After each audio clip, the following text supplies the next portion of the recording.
Right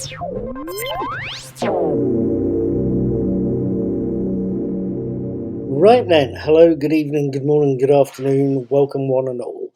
My name is Paul, I'm also called Knack. I'm the brains behind Knack's Daily Teasers, and I generally talk about movies when I get a chance to see one, and I also talk about TV shows when I get a chance to watch one of them. I'm watching Star Trek Picard, Series 2, which is thoroughly engrossing, and I'm also watching the fourth series of Stranger Things, which is just as engrossing. Last night was the 26th, and today is the 27th of July. I saw episode 5, or chapter 5, of Stranger Things last night, The Nina Project, and I wanted to tell you about it.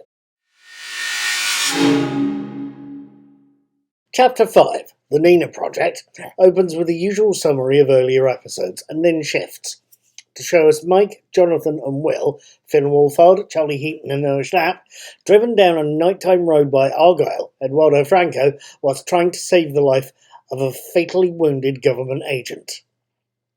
Meanwhile, Elle, Millie Bobby Brown, is being driven to what Dr. Owen, Paul Reiser, says is an abandoned ICBM silo, one that houses a secret base home to the project that can restore Elle's powers.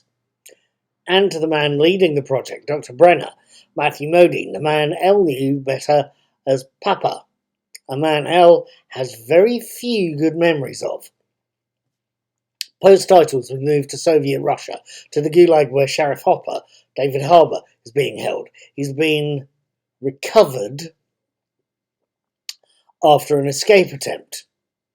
Unknown to him, Joyce and Murray, Winona Ryder and Brett Gelman are still on their way to Russia, although they have problems. Their pilot has captured them, and during a trip to sell a stash of illegal goods in Russia, he's planning to use hostages to earn some more cash.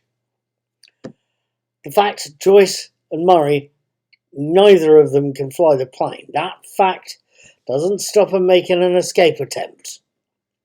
Back in California, Mike and the gang have been given a pen by the dying Agent Harmon, Ira Annex, a pen that contains a phone number they initially think is the number for Elle's prison, but that they soon realise puts them through to a computer.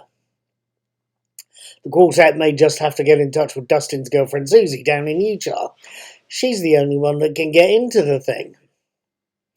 Finally, and towards the end and threaded round the whole rest of the story, the Hawkins gang, Robin, Steve, Dustin, Lucas, Max and Nancy, Maya Hawke, Joe Keery, Gaten Matarazzo, Caleb McLaughlin, Sadie Sink and Natalia Dyer have their own problems. They've worked out where Max was imprisoned in the Upside Down and where its real-world parallel is. It's the old Creel house. And it's only when they get there they realise that the flickering of the lights means Vecna is killing another victim. And they don't know that that victim is being killed right in front of Eddie Munson and Jason Carver. Things are rapidly getting nasty. Now, what did I make of the Nina Project? What did I think of this episode? I have to admit, I thoroughly enjoyed this episode as much as I've enjoyed earlier ones in the series. It's another well-written, very well-acted, and incredibly well-directed episode.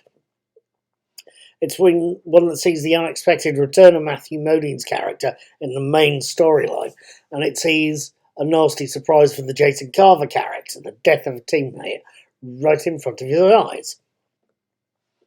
About my only complaint is, again, simply that this is another long episode.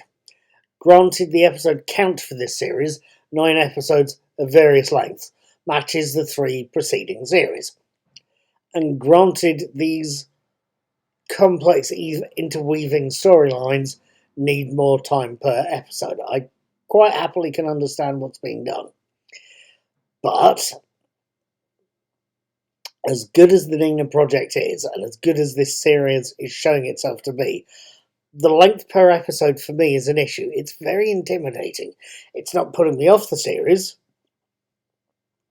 but it's definitely one that makes me hope that the episode runtime in Series 5 will be shorter. And that maybe Series 4 could have had maybe an extra episode or two, just to sort of make each individual one somewhat more digestible. I don't know. It's just one man's musing there. At any rate, that length per episode is not going to stop me watching more TV.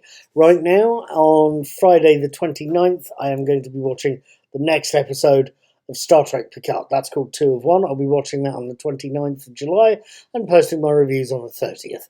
I will be watching the next episode of Stranger Things, The Dive, next Tuesday, 2nd of August, and I'll post my written and video reviews the next day, on the 3rd.